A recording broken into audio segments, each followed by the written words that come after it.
La mère est sortie de la tombe quand l'enfant a pleuré.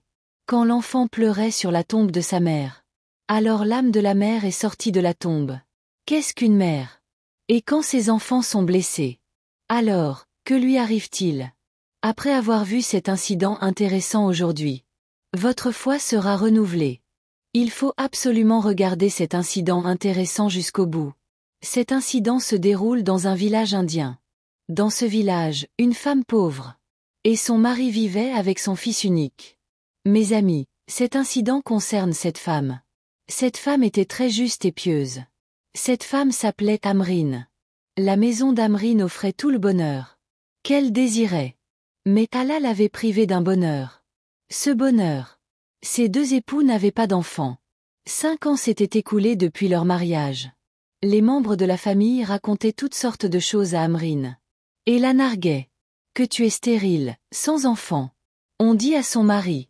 Que tu devrais te remarier. Cela fait 5 ans. Tu n'as pas eu d'enfant avec cette femme. Quand Amrine entendait ces choses de la bouche des gens, elle se mettait à pleurer intérieurement. Elle priait Allah. Oh Allah, ma foi est en toi. Si tu n'entends pas ma prière, qui l'entendra? Ces railleries et les paroles des gens me brisent le cœur. Si tu n'as pas inscrit d'enfant dans mon destin, alors je ne sais pas. Alors, inscris des enfants dans mon destin.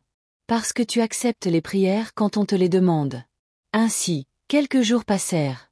Allah Tout-Puissant récompensa Amrine pour sa confiance. Il la lui accorda. Un jour, la santé d'Amrine se détériora. Quand son mari l'emmena chez le médecin leur annonça que Amrine souffrait de maux d'estomac.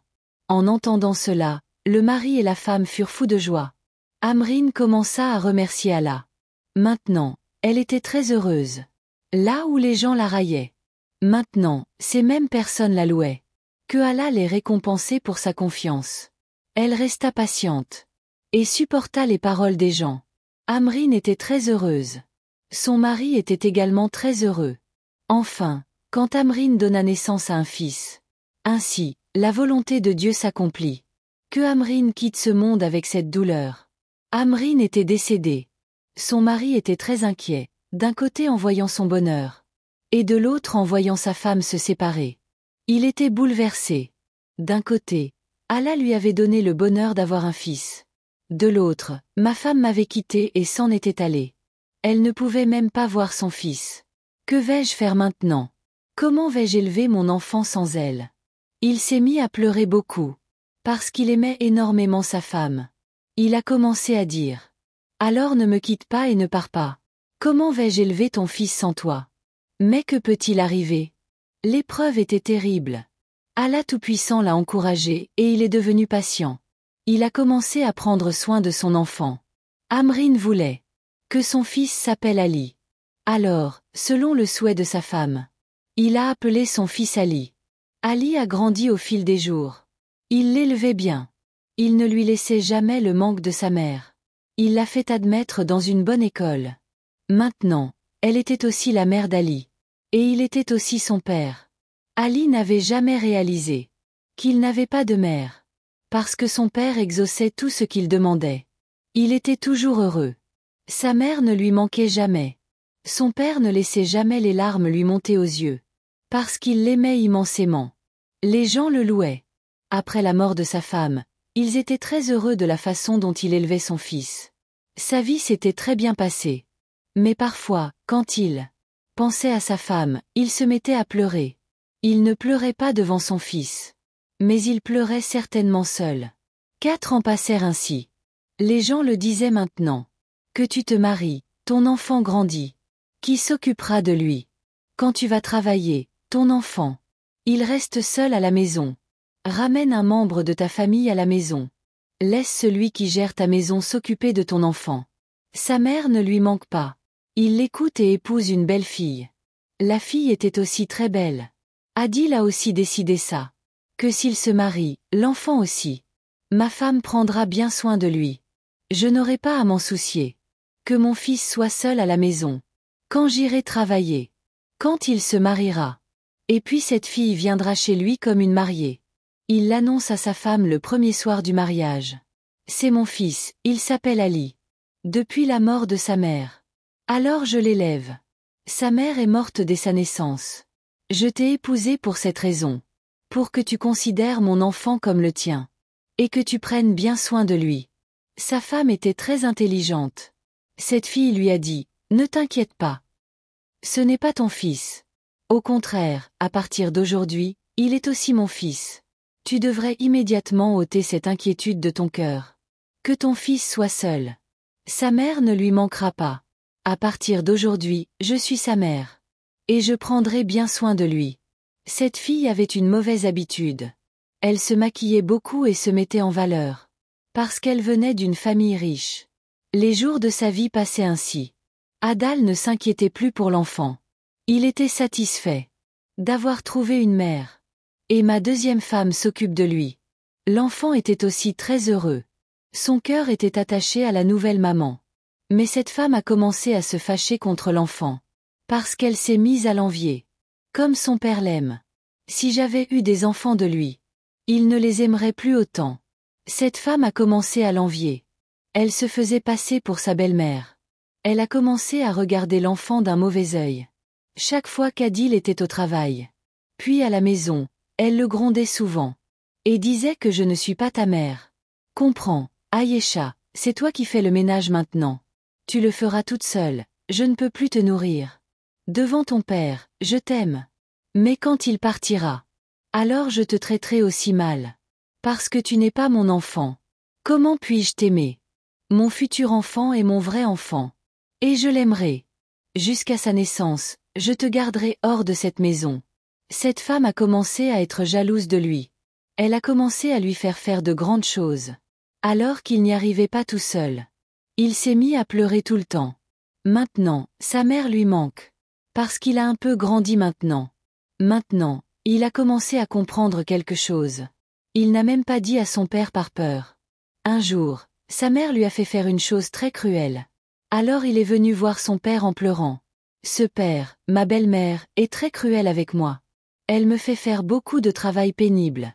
Elle n'arrête pas de me battre. Après ton départ, elle ne me donne même pas à manger. Et elle dit que si tu le dis à père, alors je te tuerai. Cette petite âme n'a pas pu le supporter.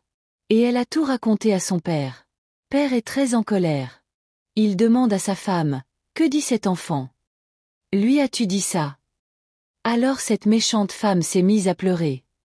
Elle s'est mise à verser des larmes comme une menteuse. Que disent les enfants quand ils parlent? Pourquoi ferais-je ça?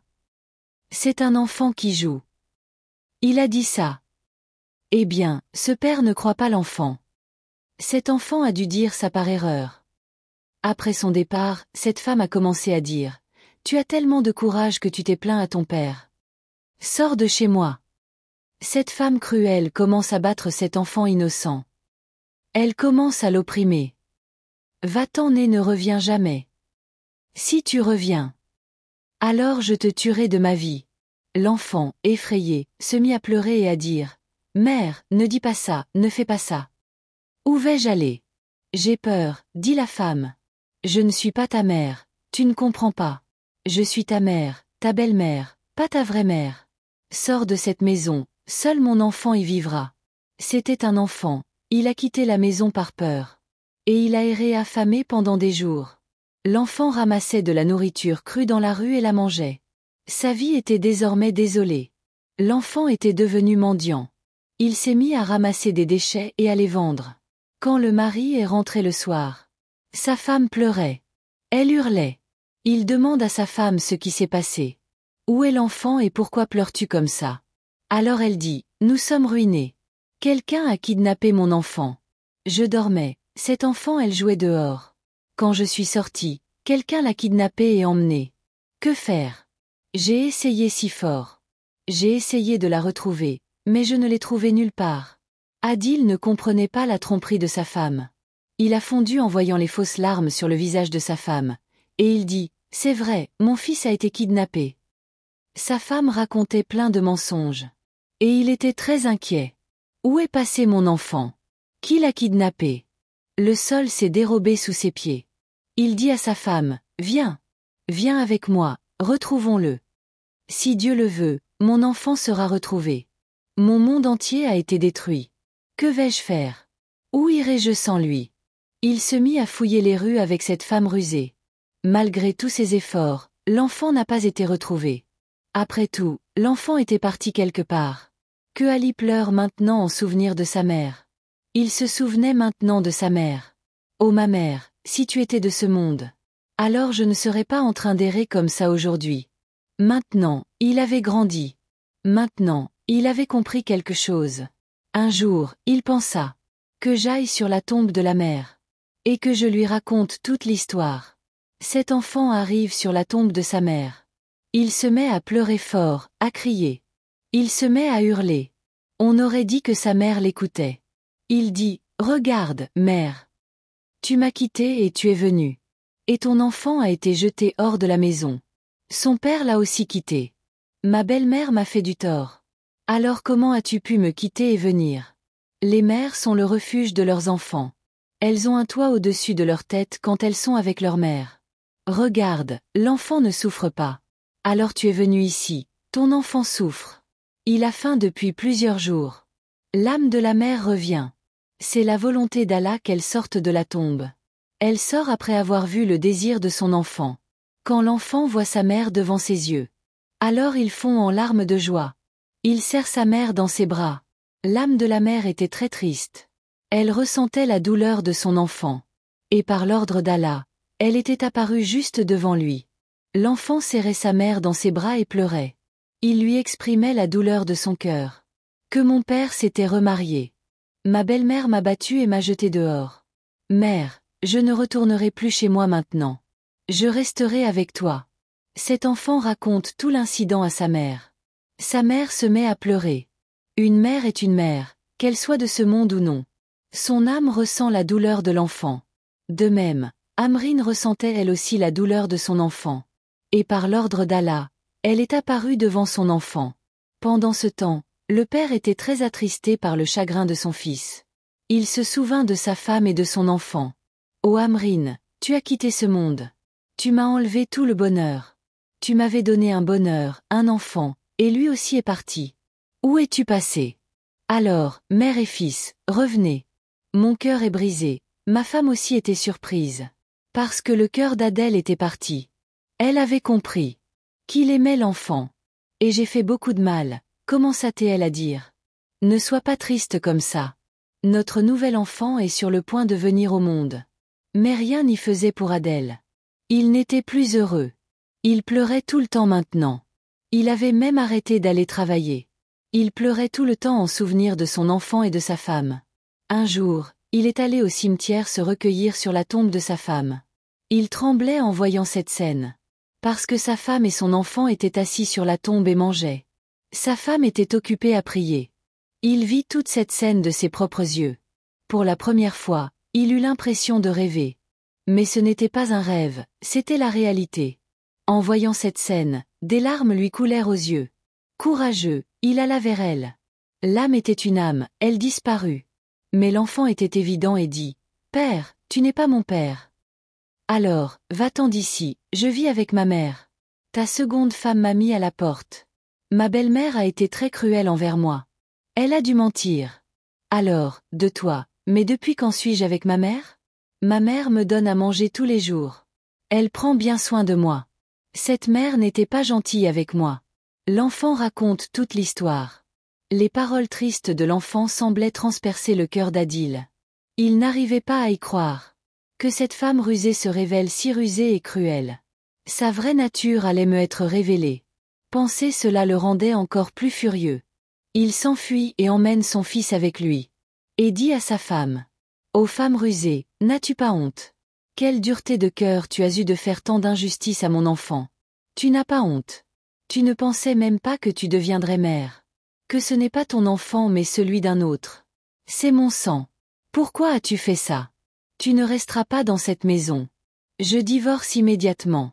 L'enfant qui naîtra sera le mien. Maintenant, sors d'ici. Peu m'importe. Où que tu ailles, je divorcerai. Je te libérerai.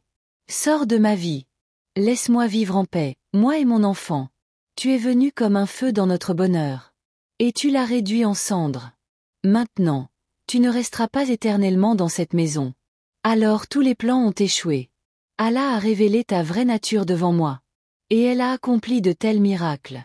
Que je ne te garderai jamais dans cette maison de ma vie. Il divorce et la met à la porte. Entre-temps, il a commencé à vivre heureux avec son enfant Ali. Il a oublié ses vieux chagrins. Son enfant aussi a maintenant goûté aux joies de la vie. Mes amis, une mère est une mère. Si une mère est vivante, elle ne lâche rien contre son enfant.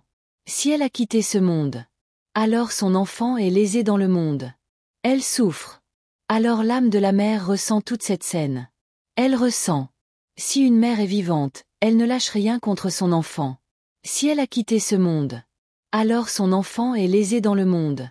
Elle souffre. Alors l'âme de la mère ressent toute cette scène. Elle ressent que son enfant souffre. C'est pourquoi Allah Tout-Puissant a placé le paradis au pied d'une mère. Quelle position glorieuse pour une mère. Amis, j'espère que vous avez apprécié l'événement d'aujourd'hui.